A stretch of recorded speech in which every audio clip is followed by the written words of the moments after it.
The Blue Line with Declan Keogh on emergencytimes.ie. Follow us on Facebook, Twitter and Instagram at Emergency Times. Hello and you're very welcome to the Blue Line on Emergency Times, live on Facebook, Twitter and YouTube as well. Coming up on the programme, I'm going to be talking to Kevin Gately, retired Superintendent from Garda Síochána. I'll also be talking to Chief Ambulance Officer Richard Quinlan from the National Ambulance Service. Jonathan Forbes from Dublin Fire Brigade joins us, along with Catherine Peacock, who is Civil Defence Officer from Kilkenny Civil Defence. Tony Shelvin, Acting Chief Fire Officer for Mayo County Council, will tell us about the differences in fire brigade training as a result of COVID. And in terms of search and rescue, I'll talk to Owen Medland, who's Lifelong Skills Coordinator with the RNLI. And that I'll also be talking to other people as well, and that's all coming up on the Blue Line.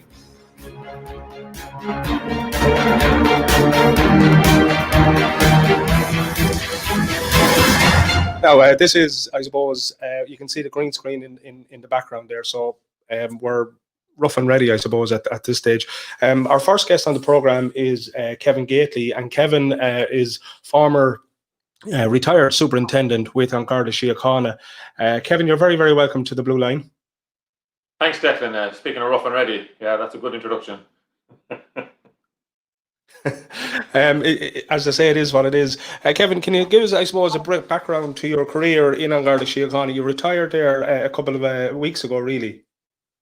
That's right, yeah. Retired on the 1st of September, having thought long and hard it. From my perspective, I think it was the right thing to do with a young family, so it was time for me to give something back there to my family, them having made sacrifices for me down through the years. But so yeah, mine was a very interesting journey, I think, from my own perspective, at least in Garda Síochána.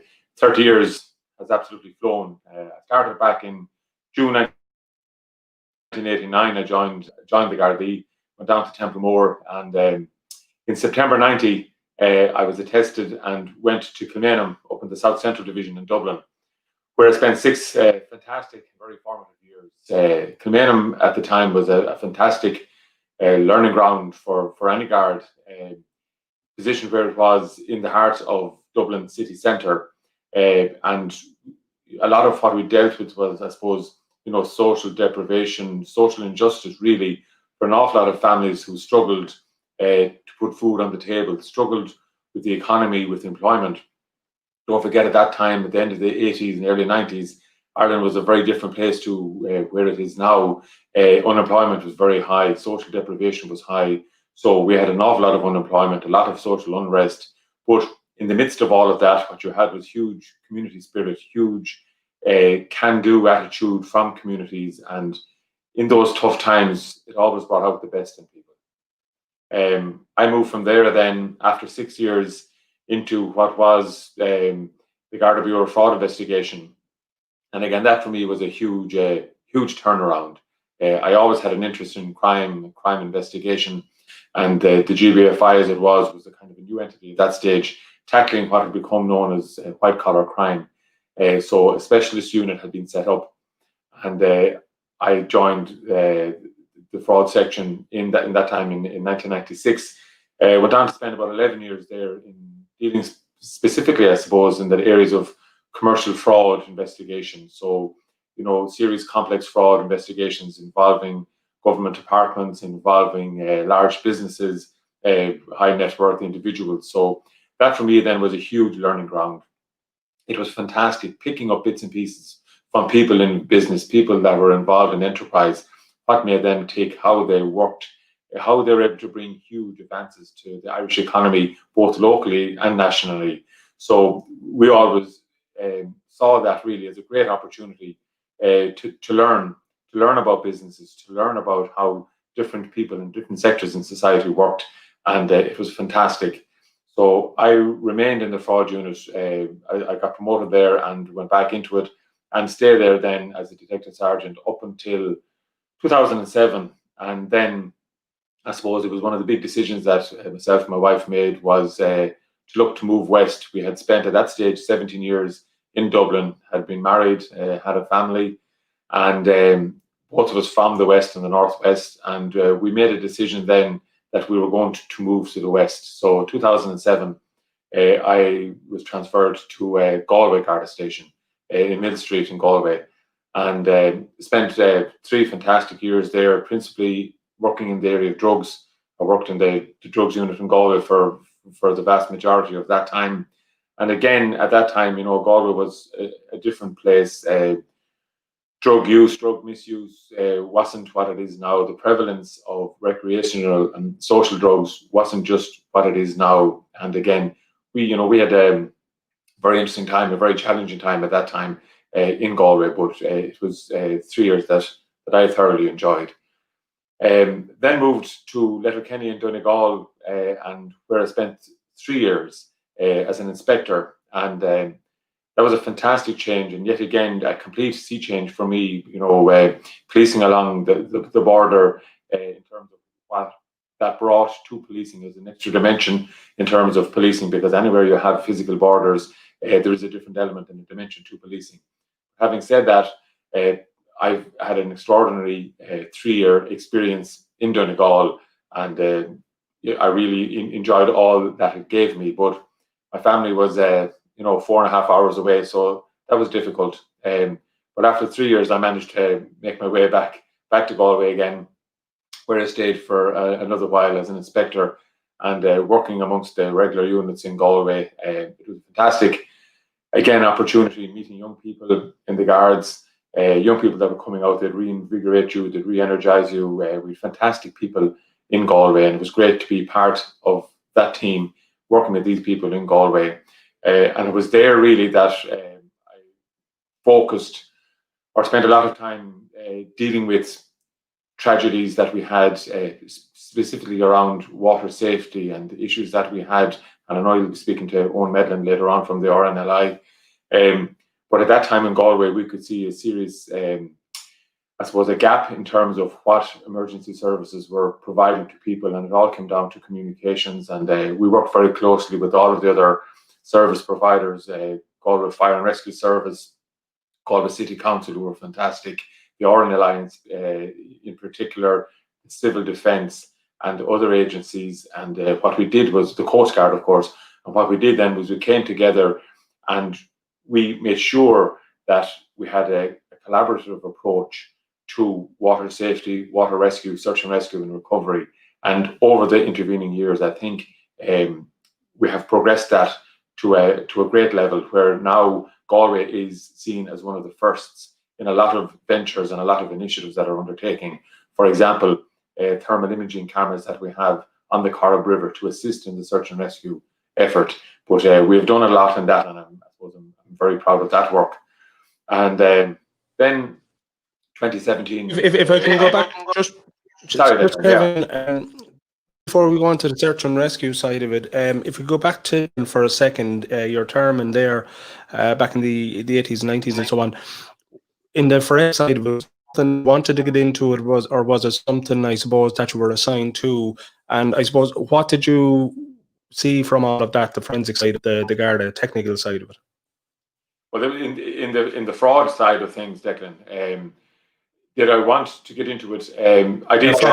Fraud. Yeah, I did. I looked specifically to get in there because I saw it as a great challenge. And indeed, when I went into fraud, first thing a lot of people would ask you, what was your background? Have you an accountancy, or have you an economic background? And we would say, and it was true, and it remains true to this day, no, we're investigators. So we would investigate the offence or the alleged offence that had been committed, and you'd have your system set up to investigate the crime, and you'd follow the paper trail, and you'd follow the movement of monies or the lack of movement of monies. So it was something that I had an interest in, but I didn't have a great knowledge of. But I think that came in time.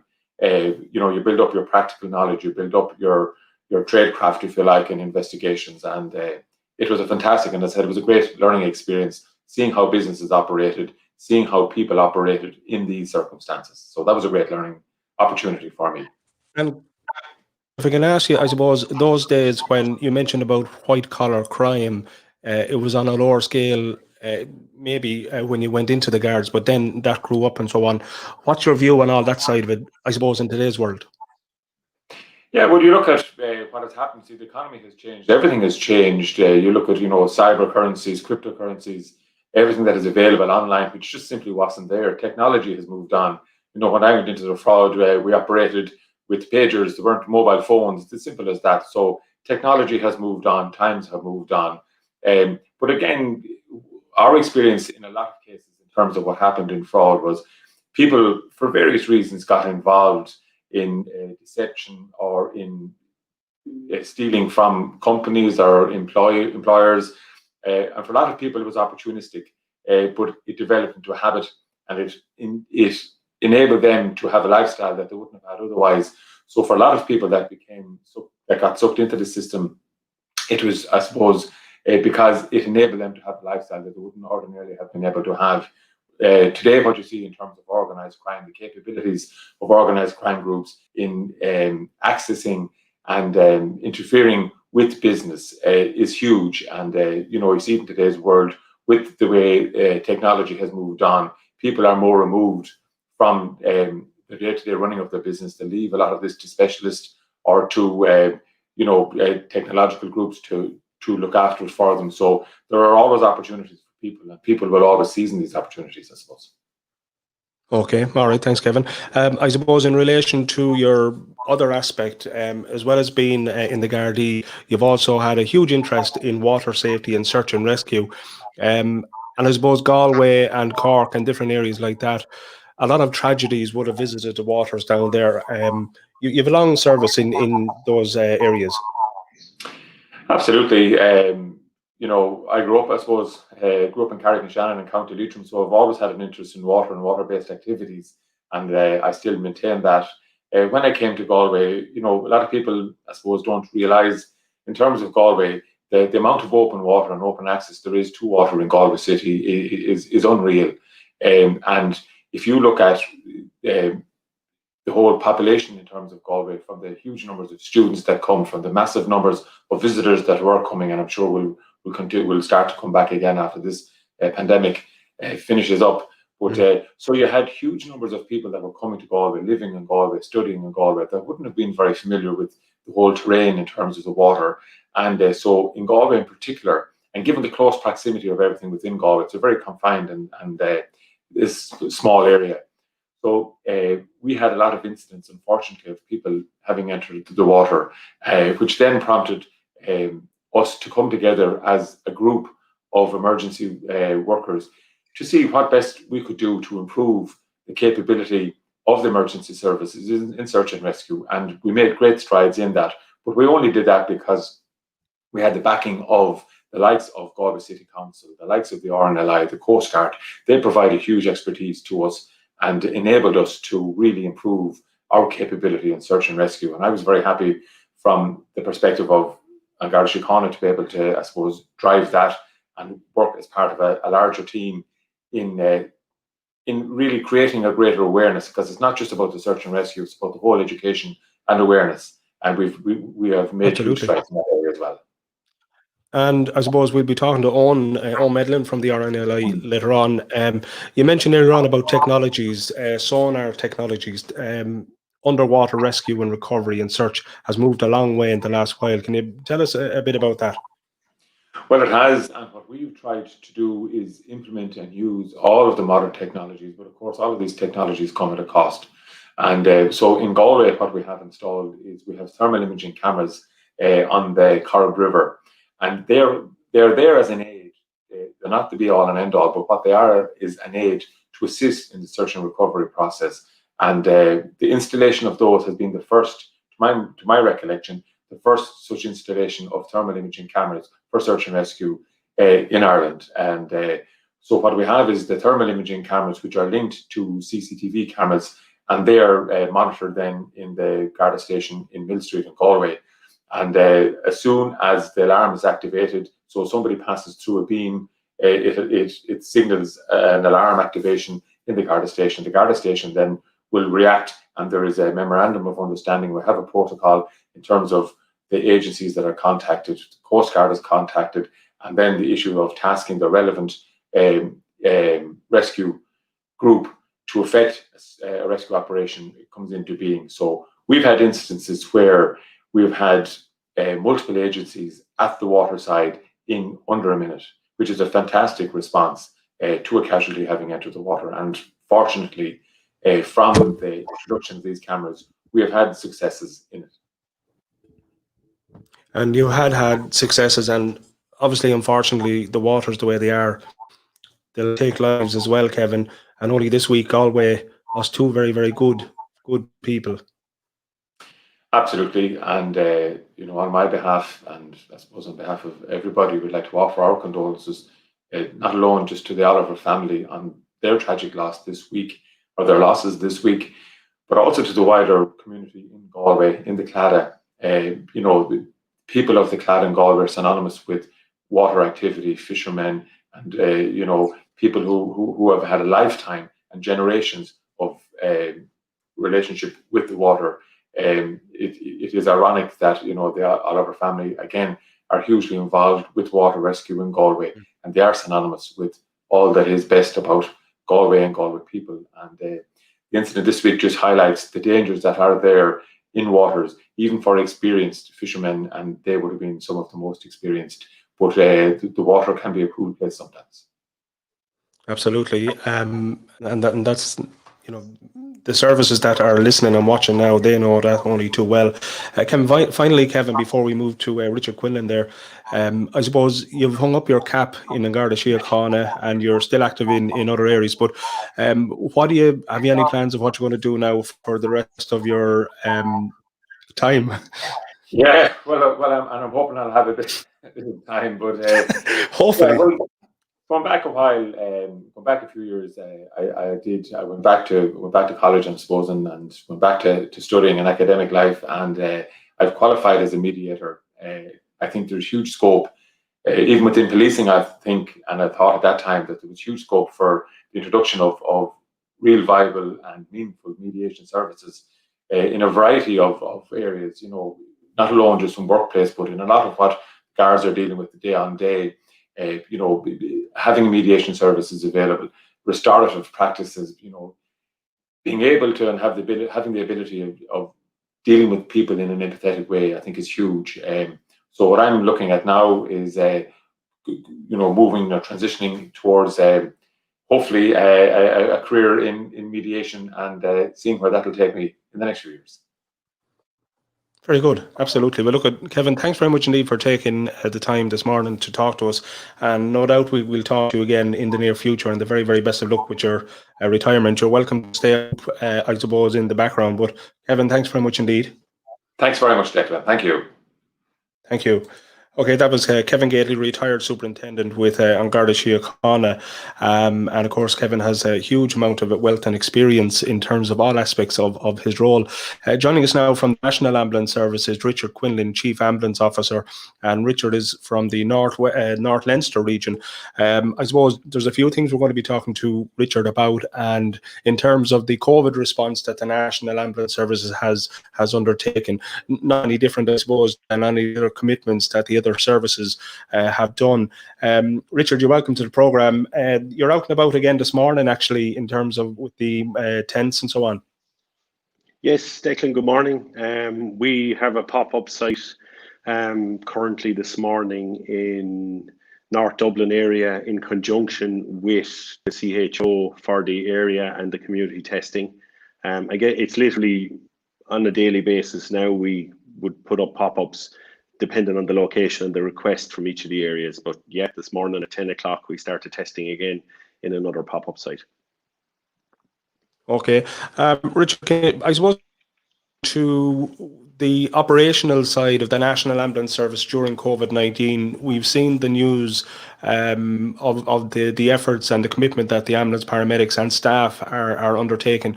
I suppose just a brief background, even from your own region, what personnel are up to. Yeah, so nationally, our national director was tasked to engage in relation to testing in early March, as we're a long time ago now, as we're all well aware of. And we have been able to escalate and increase the testing from a number of aspects through the support of the operational staff, the business support staff, the administration staff, the HR staff.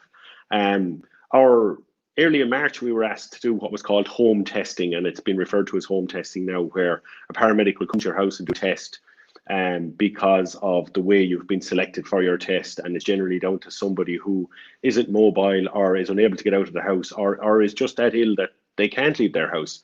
That started in March, and it has continued on a daily basis across the entire country. North Leinster I can talk about. And there's testing every single day in people's homes where the ambulance car will arrive, and a paramedic or an EMT or an advanced paramedic will go into your house and do your test after you've booked it through the system. And that then escalated slightly, of course, as things started to ramp up, and we were asked to engage in relation to static sites. And it seems like a long time ago now, where there was a ship on the quays in Dublin on Sir John Rogerson's quay, and there was thoughts that the whole city was going into lockdown and there was going to be martial law, and all it was a facilitation of a pop-up site, which was very effective and worked very, very well. And then static sites started to work out of that. And again, that was in conjunction with each of the CHO areas, the community testing, and with our public health colleagues, that if they felt there was outbreaks or clusters that needed to be managed, we were asked to engage, that we would put a facility in. It varied from, as you're all aware, Croke Park, Aviva Stadium, you had numerous car park sites, so that varied. Then, needless to say, we had the nursing homes where we were asked to engage in the mass testing and what was deemed then serial testing in nursing homes. And since then, it has continued within meat factories and industrial facilities. And that's basically where we will get a communication, again, through our national office, through our national director's office, to engage in testing on a site. And we'll put teams together, and we actually nicknamed them the swab teams as opposed to SWAT teams, because at one stage we had so many interagency groups from the Army, the Navy, CHO hospital areas. We had dental staff, we had nursing staff that weren't able to do their own roles but were involved in testing. And that did get to a volume, and I can only speak for North Leinster, of on several occasions we had over 120 people leaving to do testing, and that's where you saw the mass vehicles heading off doing testing. That continues, but thankfully not at such a volume. We continue to do serial testing, and now there's the addition of what we call outbreaks, where a new cluster occurs, there's an outbreak in a community, and basically the public health and occupational health, for that matter, will decide that there needs to be testing of a volume of people. We will engage along with the community teams, and very, very quickly you'll see a number of vehicles or a site like a GA pitch, a car park. Like this morning, we're in the car park of a shopping centre. So they will pop up, and through the interagency work and the interdepartmental work, people will get appointments, they will be given the location, and they'll turn up for their test, and it'll run through the entire system all the way to back as far as track and trace.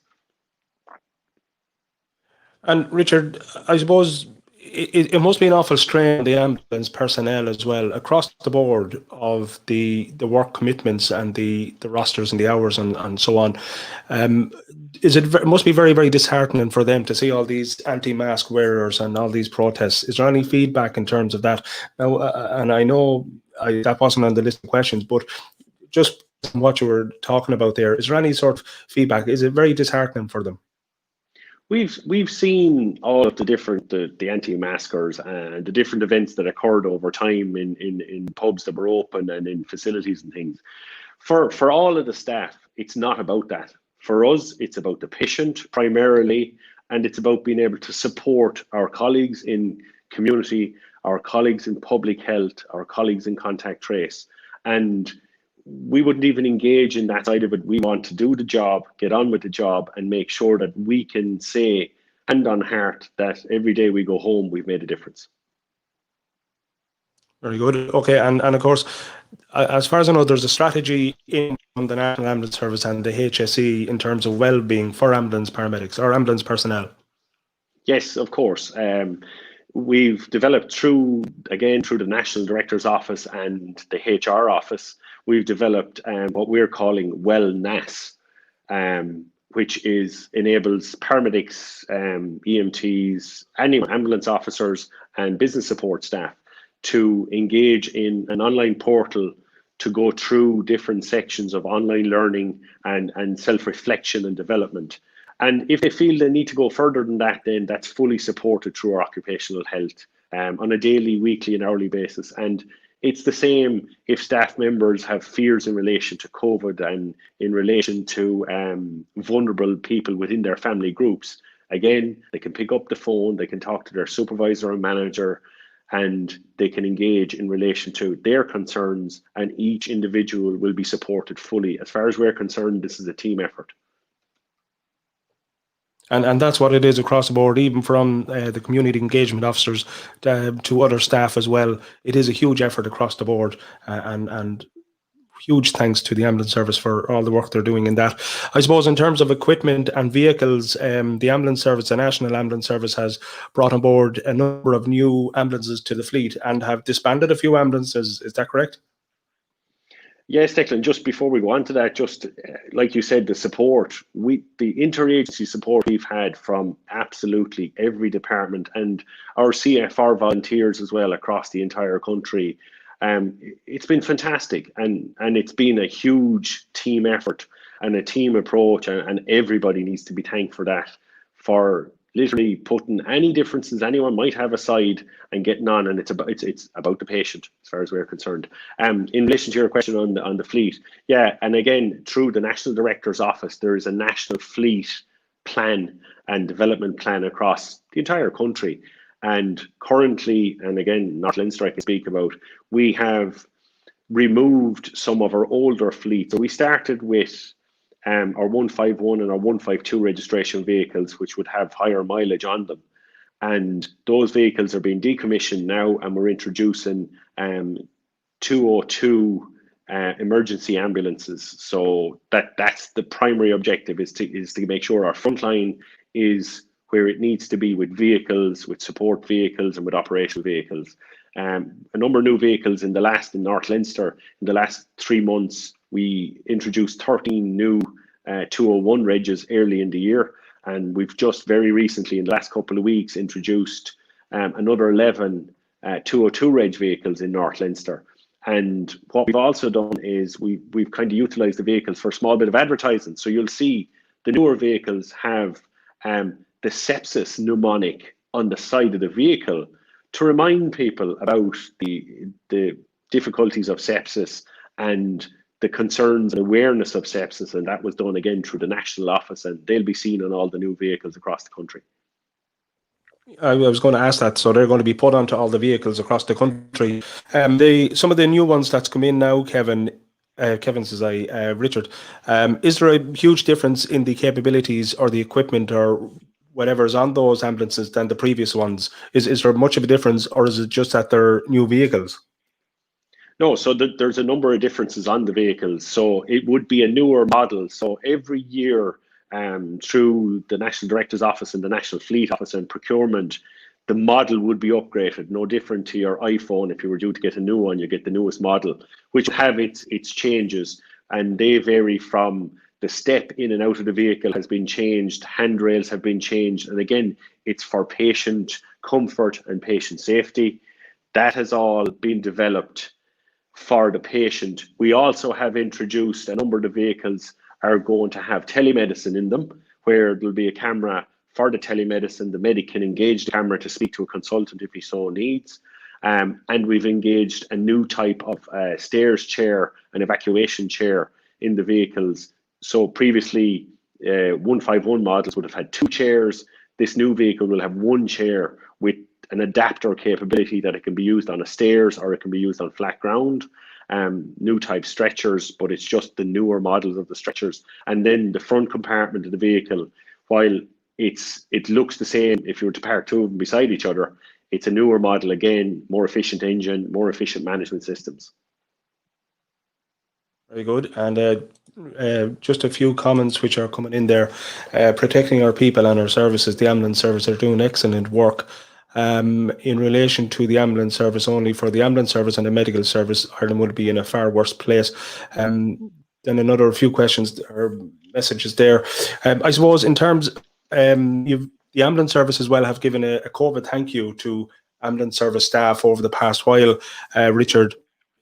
This is a national sort of initiative, is it, or is it just in different areas? Or no, again, Declan, through the National Director's Office, it was a brainchild of Martin Dunn, our National Director, who basically felt that we needed to thank staff in a manner that would reflect the commitment that they've made throughout this, and the commitment at no stage. This is a tiny token of appreciation, because it doesn't half or even a quarter reflect the commitment people have made across the entire country. And it is a national operation that's occurring, again, through the national office. Our national director has disseminated down to each of the chiefs, and over the next while, everybody that has worked through the COVID pandemic will receive one of these tokens. And it is, again, it's only a small token of thanks, because there's no way we could thank everybody in the way they should be thanked for what they've done. Absolutely, and it's a recognition of the work and the efforts that everyone is doing. Richard, before I let you go, just one or two questions coming in. The paramedics program on TV, do you know if that's coming back? The one on the UK, the ambulance ended there last week, but someone is asking if the paramedics program is coming back to TV. Is there any word on that? I don't know, Declan, to be honest. It wasn't a question I was expecting, so I'm not sure is the answer to that. All right. Okay. Richard Quinlan, Chief Ambulance Officer, North Leinster Region. Thanks very much indeed for taking the time, Richard, and we'll talk to you again. Thank you very much indeed. Very welcome, Declan. Thank you. Thank you. Okay, and obviously, I suppose you're welcome to comment on social media, on Facebook, Twitter, or on YouTube as well. There are a few comments coming in. We will try and get to them. This is the Blue Line. If you're just tuned into Emergency Times, this is the Blue Line on Emergency Times. Declan and we're going to be talking to Catherine Peacock, who is Civil Defence Officer in Kilkenny. We'll also be talking to Owen Medland from the Royal National Lifeboat Institute in relation to activities and responses on that. And I suppose going from Dublin now to Mayo, and there, Tony, thanks very much indeed for joining us. You're picking us up, okay? Yeah, I'm picking up sound, Declan. Good morning. It's a nice morning. Very good. It is. It's a nice morning. Tony, firefighters from counties Clare, Laois, Louth, and Mayo and areas to recruit firefighters. They've been undergoing a training exercise, or a couple of weeks training in Mayo Fire Service over the past few weeks. Yeah, I lost you there a little bit, Declan, but can you hear me? I'm just saying, I can hear you. I'm just saying the recruit firefighters from various countries, they were in Mayo for Essential Fire Brigade recruit training. What counties were involved, Tony, and what sort of numbers are you talking about?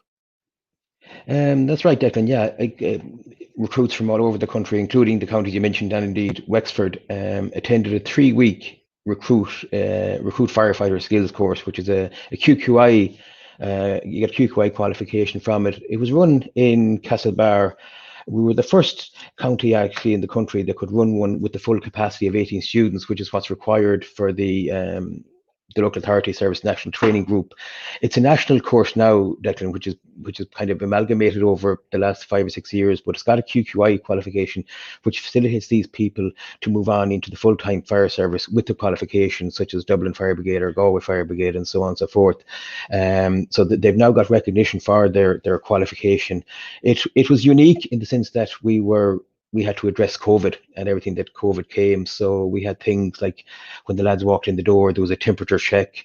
They had to sit at least 2 meters away from everybody. Their fire gear was kept 2 meters away from their colleague. All these things which kind of go against the grain a little bit in the fire service. And Kevin and Richard earlier were talking about teamwork, and one part of this course is primarily to get that bond of a team working together in unison. And yet when we brought them in the door on the first day, we said, you have to keep at least 2 meters apart. So it kind of went against the grain a little bit, but the exercises, of course, brought in the teamwork. And at the end of the day, as I say to all recruits when they start the course, you have to do one thing and one thing only to get through this course. do what you're told when you're told, because that's the way we operate, and that's the way the ambulance service operate, and all emergency service operate. We don't have time to stop and think and debate about what we have to do. There's a job to be done, and we'll be told what to do. But it was a successful course, and fair play to the instructors, led by Nasa Gannon, my colleague here at Castlebar. She was course director, and she was supported by David Nevin from Inniscrone, Seamus Joyce from Ballina, and Pete McDonald from Castlebar, and Emma Gavin from Charlestown. They did a great delivery of the course. It passed without incident, and all have thankfully qualified, which is the main thing at the end of the day. And Tony, on the, I suppose, the training itself, the modules, what would the recruits have had to deal with? I know firefighters around the country will probably know this inside out, but is there anything that was introduced new that maybe fire recruits 2 years ago wouldn't have done, apart from code and the restrictions? I guess firefighting is the same on the recruit course. I suppose what has changed over the years, we've now amalgamated the road traffic collision element into the course, as opposed to kind of them doing it separately a couple of months afterwards. So when the lads leave the course, they're actually able to attend a road traffic collision and actively participate in the incident. But like everything, it's evolved over the years. For example, if you got a recruit firefighter climbing a ladder 10 years ago, he did so without any safety harness, any ropes, anything like that. The new firefighters have to learn how to throw a rope over the roof of a house, tie it down, put up the roof ladder, engage the harness, all of that kind of stuff. So everything, we're still doing the same thing. We're still running out hoses, getting water from A to B, climbing ladders, using breathing apparatus. It's just, I suppose, technology has moved on, and moved on more so, I think, in the likes of the road traffic collision. We have made some investment here, thanks to the National Directorate for Fire and Emergency Management, in the hydraulic tools, which are battery-powered rescue tools. And, you know, we've had compliments from both the ambulance service and the Garda about them, in the sense that there's no noise around the car now. So the patient is sitting in the car and they're traumatized enough as it is, without getting the noise of a pump or a roaring Honda engine at them. The pumps are nice and quiet. It's just as effective. It makes the intervention a lot quicker.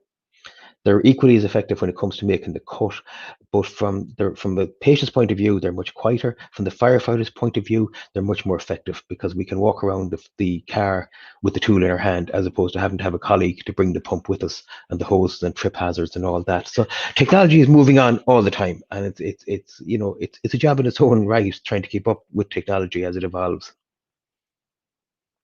And you mentioned about the BAs. Would recruits have done BA wearers yet, or is it too early for them, or is there a protocol in place that, you know, there's a certain time within the recruitment that they do BA wearer? There is. Most counties, Declan, would insist on them doing all these courses within the first year. From our point of view, and we had 9 of the 18 students on the course, we have a BA course scheduled to start Monday week. That will run for 2 weeks, and that's in Sligo. And then the second element of BA, again, breathing apparatus, is now turned into a 3-week course, but it's delivered over 2 modules, one of 2 weeks and the second of 1 week. The second module deals with compartment fire behavior, which is basically how to deal with a backdraft or how to deal with a flashover. It's advanced breathing apparatus to a degree, but you're not a BA wearer until you complete both modules, and that's scheduled. We have our own training facility in Ballinrobe, which is used by a lot of counties, primarily in the west, but down as far as Limerick and over as far as Cavan, generally come to Mayo for their fire behaviour. And that course is scheduled to run, if you might correct me, but I think it's the 16th of December. It's nearly into, it's not quite Christmas week, almost Christmas week. So our lads, it's coming up. Yeah, our lads who joined the firefighter service in Mayo would say, let's say on the 5th of October, will be fully trained by Christmas. So I think that in its own thing is quite good. But it's you know, we do recognise the commitment. These lads are retained. They have their own place of employment. It's a huge commitment to take 6 weeks off over a 13-week period for the service, and we do acknowledge that. But I suppose on the other hand, you know, the next 13 weeks will be relatively free, other than calls. But it is a huge commitment, and you know, we can never give enough credit to the retained fire service, I think, and the hours they put in and the commitment, and indeed their employers who allow them time off work at, I'm sure, you know, peak times. You never notice people leaving the workplace when there isn't a lot on, but you certainly notice them leaving the workplace when you're very busy and deadlines to meet. Absolutely. I suppose as part of this as well, Tony, I was to have a representative from the NRFA, the National Retired Firefighters Association, just in relation to recent assaults on firefighters. Now, I got a message or a text that that person is actually called out to an incident, but they may come back to us during this. But I suppose as Acting Chief Fire Officer, is there anything in the pipeline from even the justice side of it, the department, to bring in any sort of legislation or any penalties, or in terms of any person that commits an assault or an attack on any part of the emergency services? Over Halloween, we saw desperate scenes down in Waterford and in Laois and in many other places.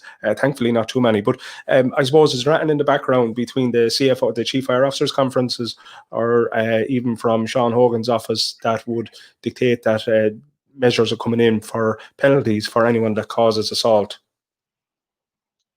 No, nothing that I'm aware of, nothing specific, Declan. But I mean, any offence or any assault is an assault and is a matter for on Garda Síochána.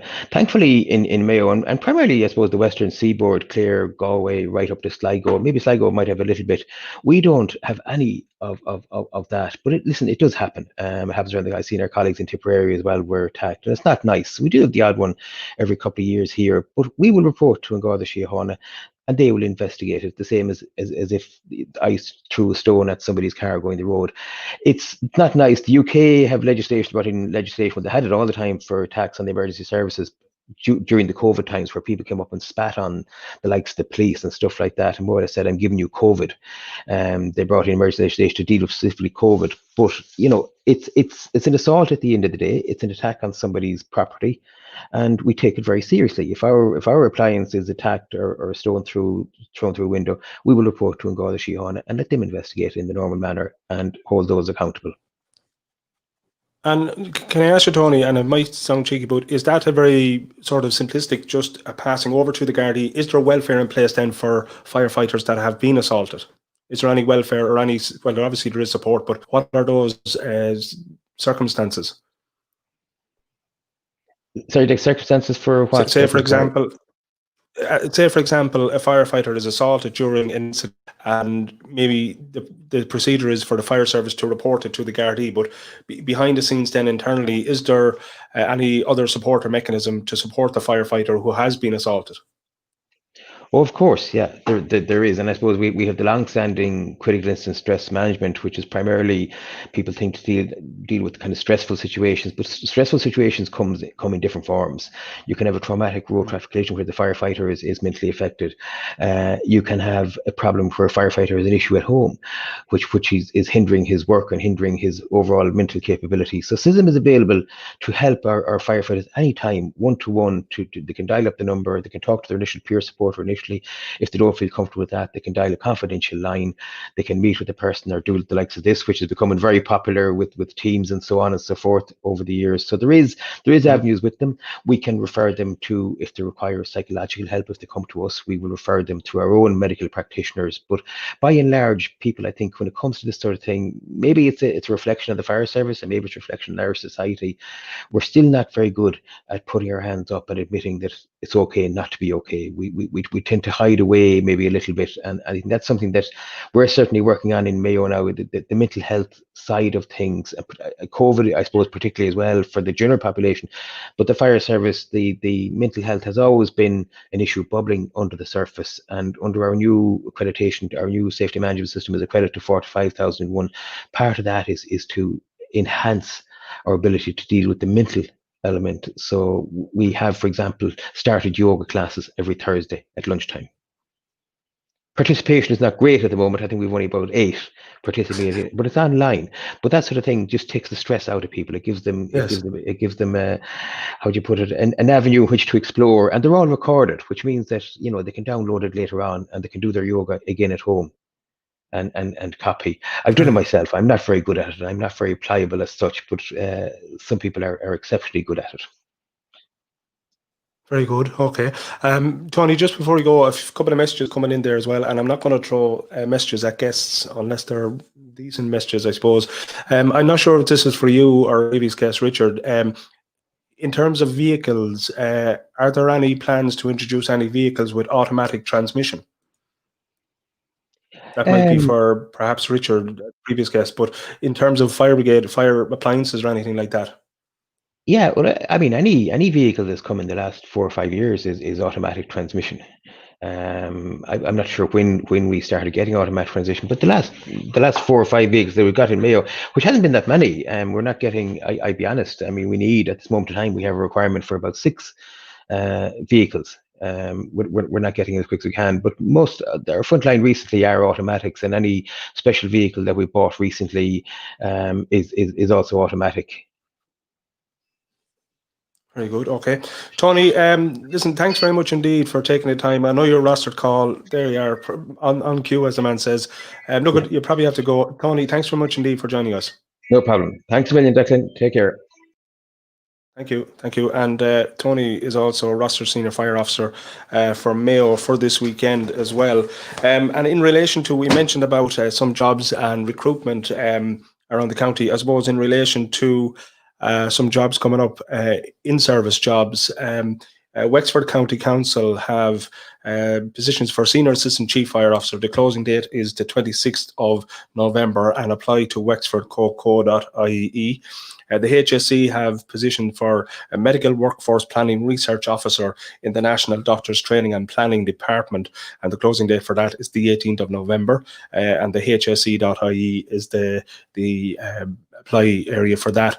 The Irish Defence Force have multiple jobs in their sector. In the Naval Service, there's vacancies for radio radar technician, Defence Forces, medical officer, a re-enlistment of permanent Defence Forces, and there's actually a lot more jobs, I suppose, in the Defence Forces as well. You'll get all those information on military.ie. In Cork City Council, they're looking for a Senior Executive Fire Prevention Officer, and the closing date is the 12th of November, and corkcity.ie is the address for that. And Louth County Council, Louth Fire Service are recruiting retained firefighters for RD, Carlingford, Drogheda and Dunleer fire stations. There's no closing date listed on that, and Louth County Council is the it's the email for that. And finally, Limerick City and County Council, the Fire Service in Limerick are seeking a Senior Emergency Control Operator in the MRCC, which is the Munster Regional Control Centre. And the closing date for that is the 13th of November, and apply to Limerick Coco for that. And I suppose going from Limerick to Kilkenny, if anyone wants to know what the MRCC is, it's the Munster Regional Control Centre, and that is one of the 3 fire control centres in Ireland. And if any positions come up, I suppose over the next while, we'll try and get them up as well. Going to the Marble City and County now, and I'm joined by Catherine Peacock, who is Civil Defence Officer for Kilkenny. Catherine, you're very, very welcome. Thank you, Declan. Thank you for having me. Is there anything, I suppose, new that Kilkenny is doing in the last while, Kilkenny Civil Defence? Do you want to give us a back maybe to Kilkenny Civil Defence, Catherine? Yeah, certainly. Well, I've only been the Civil Defence Officer there for the past 2.5 years. Previous to that, I did work within the council, and I took over shortly after they'd had quite a serious fire. So Kilkenny lost all of its equipment. So there was a lot of work to be done when I took over in terms of rebuilding that, and we'd lost a lot of volunteers. So, you know, we've spent the last couple of years really building up the unit again. So, you know, it's in a good place right now. We still have more work to do, but we've 35 volunteers who are very active, and we hope to get to probably about 50, and that would probably cover our county. We've been very, very busy. And what sort of... Yeah, sorry, Declan. Yes, I was going to say that. And I know we were talking to our previous guest in relation to COVID operations as well. But what specifically would Kilkenny Civil Defence's turnouts or capabilities be? I know some counties are water-based, others are mountain rescue or system mountain rescue and so on. But what would Kilkenny Civil Defence, what's their main call-outs? Yeah, I suppose our water-based activities would be our main call out. We do search and rescue. We've got 4 boats now, and we've worked really, really hard over the last couple of years to build up our capacity on the water, because Kilkenny has 3 main rivers, and we probably have more water than any other county in Ireland. And each one of those rivers is very, very different. They require a different type of boat, different knowledge, different skills. So even today, I have people in Dunleary doing a safety boat course. So even through COVID, we've been doing essential training to keep that going. We can't let anything lapse. So we also do a lot of medical as well, though. Sorry, you also do? We do a lot of medical duties. So, you know, anything from like last weekend, we were at a point-to-point behind closed doors, and, you know, things like that are still going on. Generally, if it wasn't a COVID period, we would be probably involved with lots of road races, lots of sporting events, lots of community events.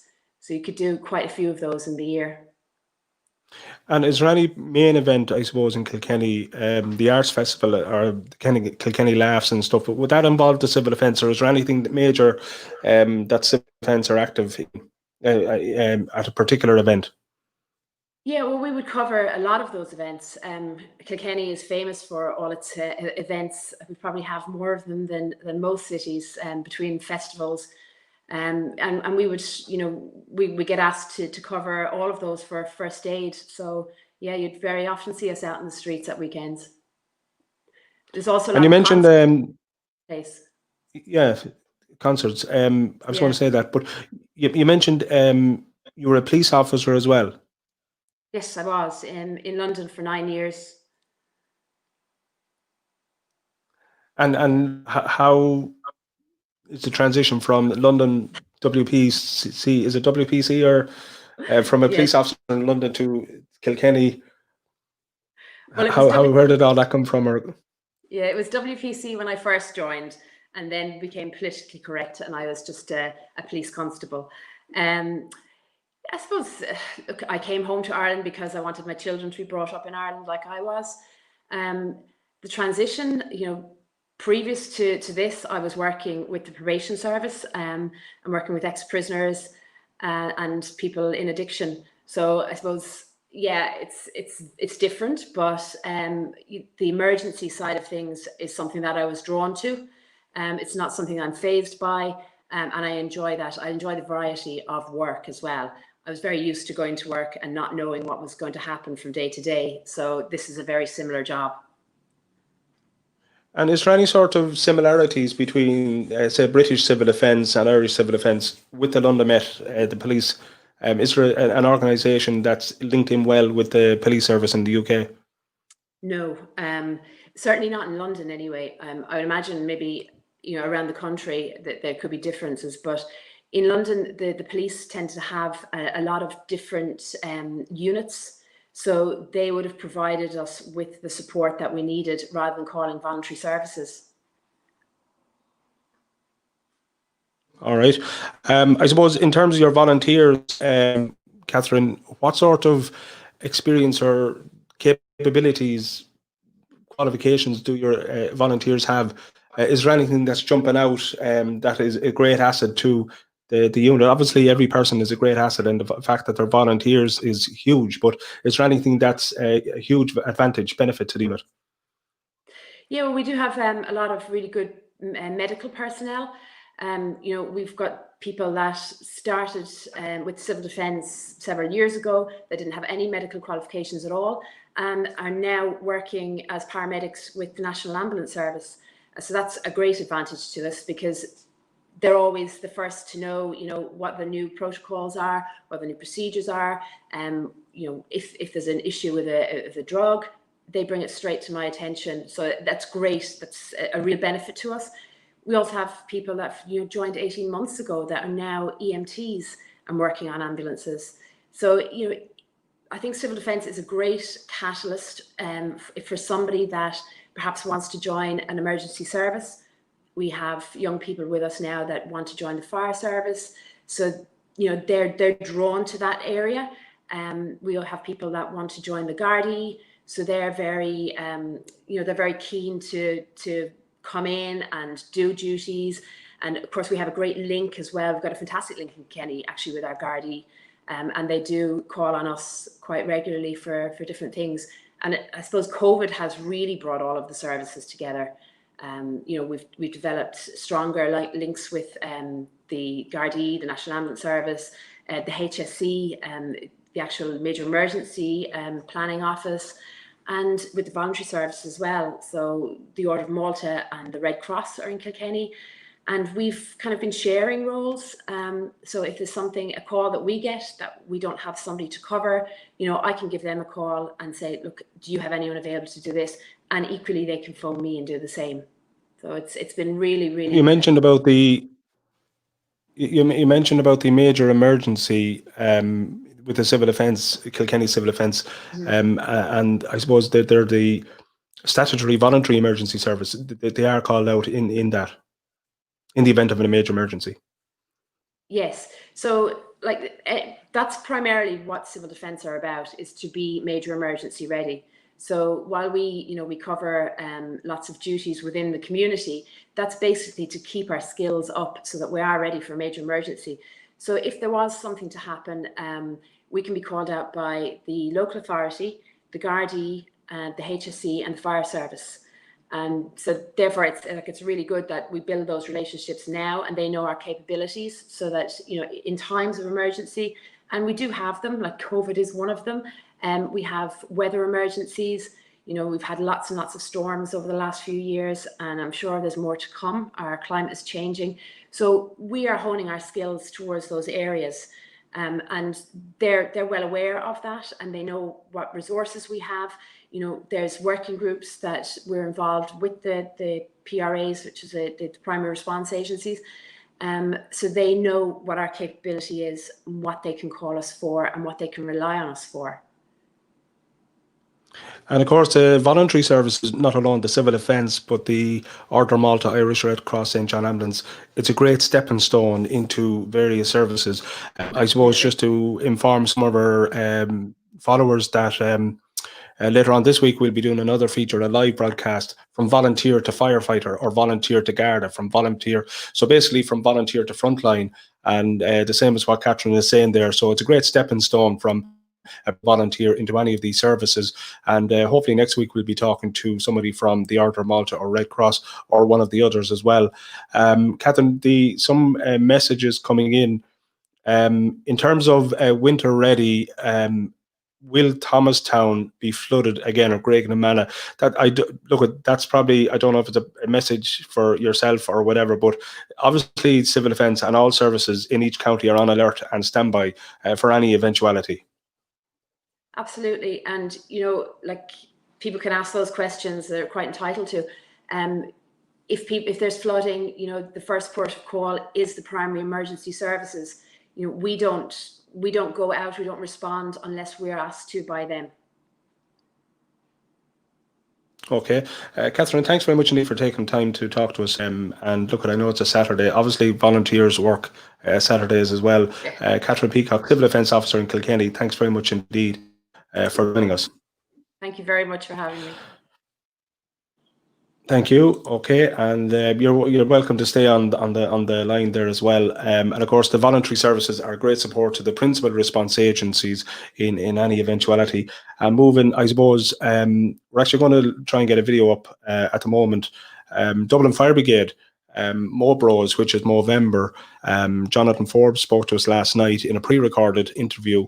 And I'm just looking on the screen here. It's still trying to load. If it doesn't load in the next few minutes, we'll put it up separately. But it was an interview that we recorded last night from Phibsborough Fire Station.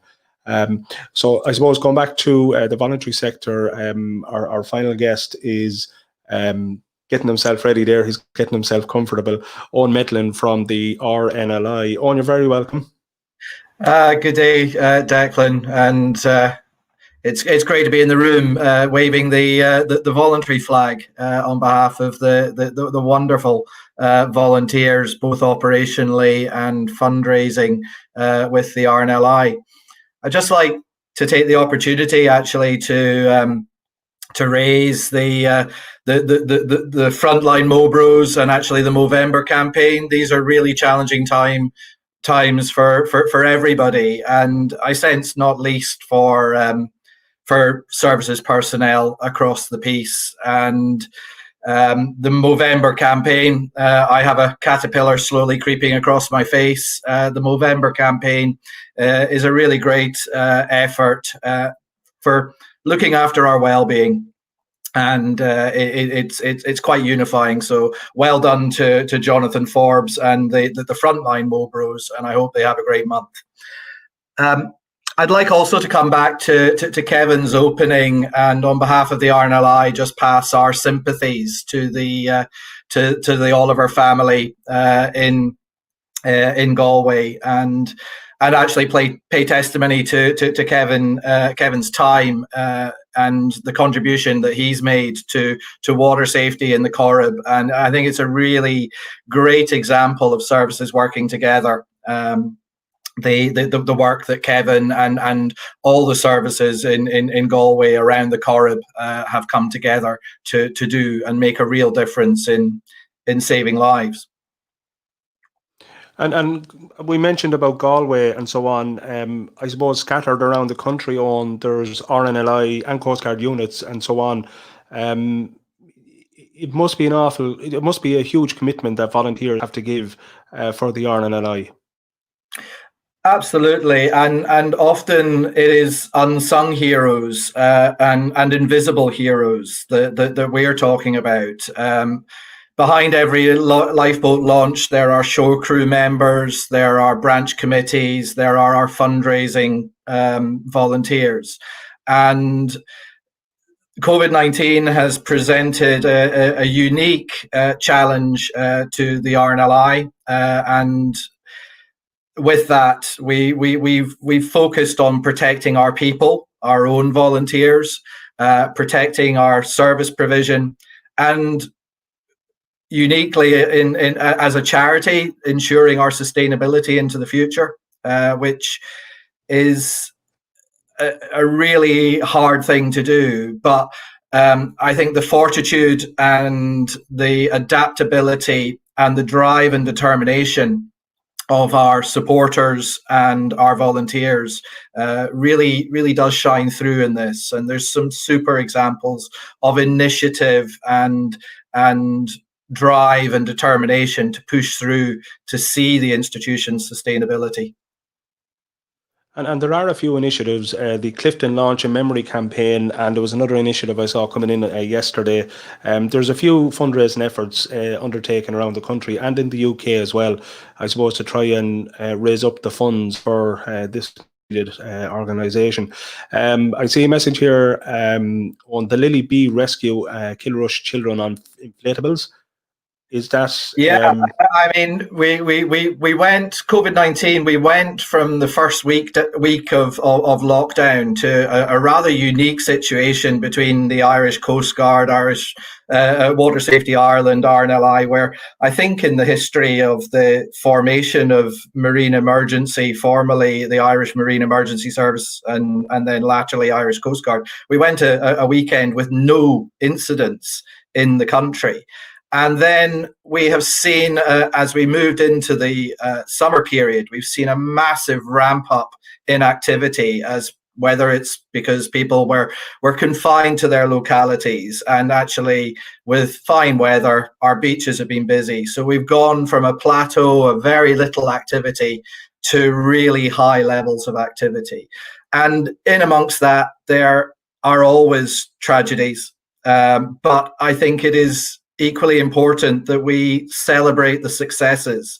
There were the paddleboarder rescue, which the Oliver family were involved in, an incredible sort of escape from tragedy.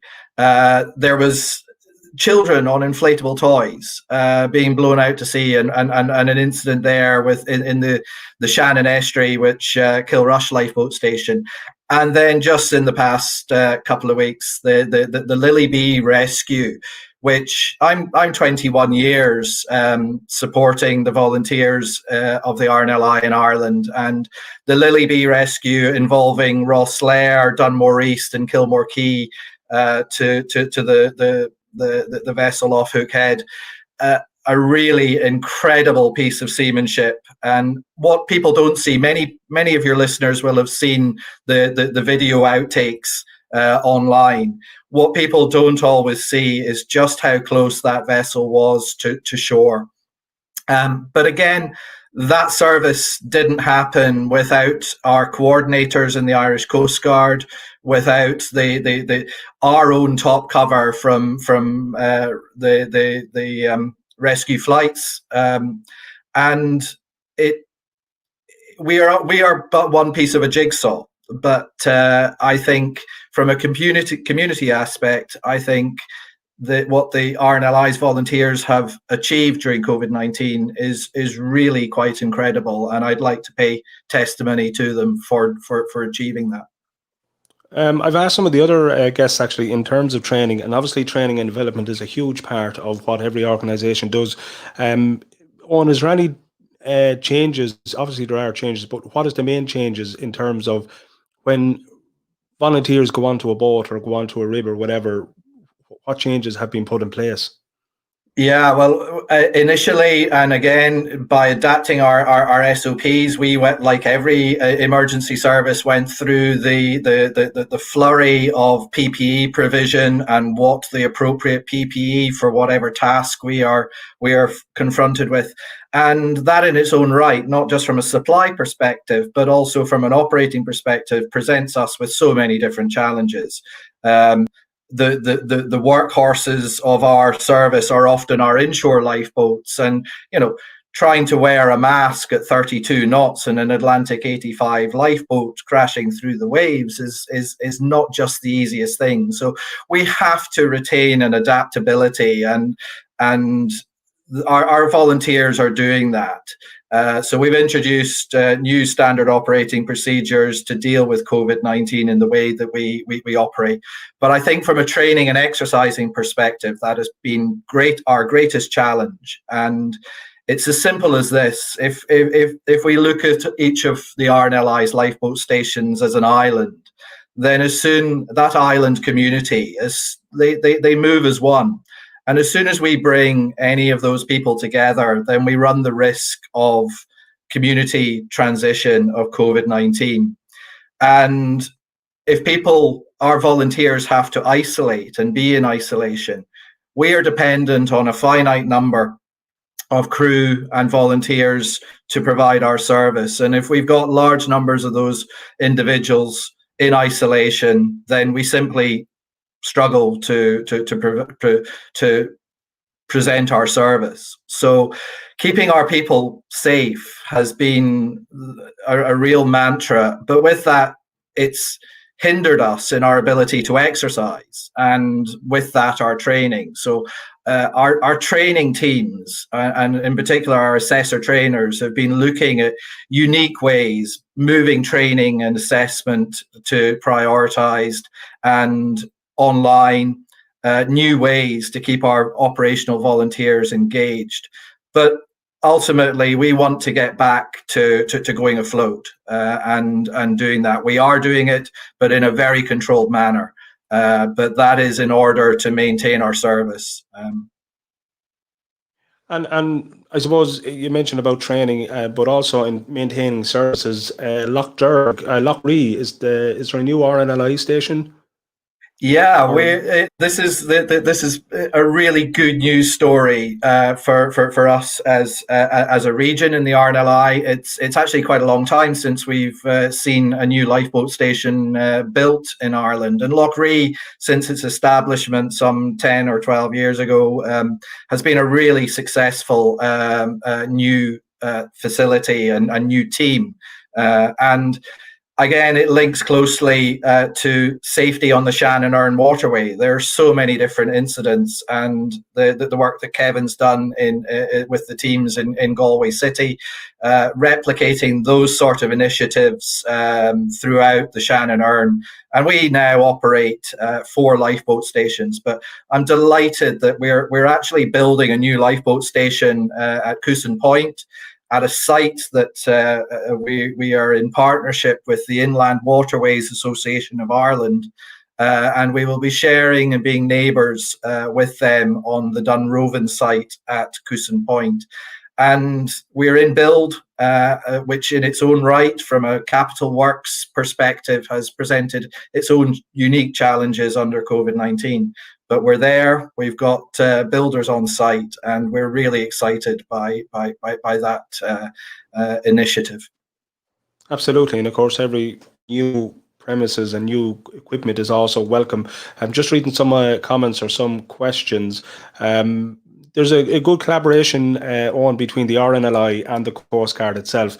Generally, now I suppose people would think that they're all the one, but they work hand in hand. Yeah, we're separate organisations, but our core ethos is shared, and I include Water Safety Ireland. You know, these are water safety volunteers and staff who are looking to prevent people from drowning in whatever way. So I actually quite like the terminology. We're ostensibly dancing around the same handbag. We are different organisations, but we share the same drive, determination, and passion to prevent people and prevent loss of life through drowning. Okay, and Owen, you do a huge amount of support work as well, not just with the RNLI, but National Services Day. But before you go, if people want to donate to the RNLI, where should they go to? You can just hit online in the most basic form, go on rnli.org, and that will give you the signposts and the direction in so many different ways, to launch a memory, to individual appeals, to specific giving. And actually, it would be remiss of me as a staff member. I'm privileged as a staff member for the RNLI to not really raise that banner in this COVID-19 pandemic, to say the RNLI is a charity and we are reliant on the general public's support, and we are very, very grateful for that. Okay, Owen Medland from the RNLI. Thanks very much indeed for joining us, Owen. I appreciate that. You're most welcome, Declan. Thank you. That's Owen Medland, life skills coordinator with the Irish Institute of RNLI, the Royal National Institute for life saving on the waters. Some messages and questions coming in through the social media channels. Some best wishes to Richie and to Kevin and to Catherine as well, and to Owen. I won't be able to get through some of those messages. And I see the video as well. It's not fully loading into it yet, but what we will do just after this broadcast, I load it up onto Emergency Times on Twitter and also on YouTube and on Facebook as well. So there's just a couple of guests. I suppose it was a dry run in some ways, and there's green screen behind me, I'm told. You won't be seeing it next week. We're looking to bring this to you for the next 4 weeks anyway, on Saturday mornings at 11 a.m. And we're hoping that you'll engage with the show and you will bring some ideas and some information to some of the viewers of the emergency voluntary security search and rescue personnel as well. Also, anytime I suppose you see messages in terms of Emergency Times, we'd invite you to share them and retweet them and so on. Now, before we go, and it's something that I've been asked to include, which I think is very apt and appropriate as well. Over the last couple of weeks, some of the services around the country have lost members either through illness or sudden deaths. And I want to just, I suppose, in terms of that, we'll just bring you some of the information on obituary notice. On October the 11th, the Northern Ireland Ambulance Service announced the death of one of its friends and colleagues, Mervyn Wilson. Mervyn died suddenly after becoming unwell and collapsed. Mervyn Wilson joined the Southern Health Board after 41 years at the age of 19. He was based at Craigavon Ambulance Station. In 2017, he retired from the full-time service as an emergency medical technician, but maintained the link with his colleagues and had worked in a part-time role, which often resulted in him covering shifts in a number of stations across the Southern Division. Meath Civil Defence announced on October 19th the sudden passing of one of their volunteers, Susie Dunn, aged only 42. Susanna was a member and EMT in Meath's Kells unit, and sadly, Susie's son Chris is also a serving member of Civil Defence. And only yesterday, November the 6th, Dublin Fire Brigade announced the passing of one of its retired members, retired Sub-Officer Danny Davern Sr. Danny was attached to Phibsborough's D-Watch, and he also featured in the 90s documentary of the same name. And may those people rest in peace. Arieshe Gorevahanam.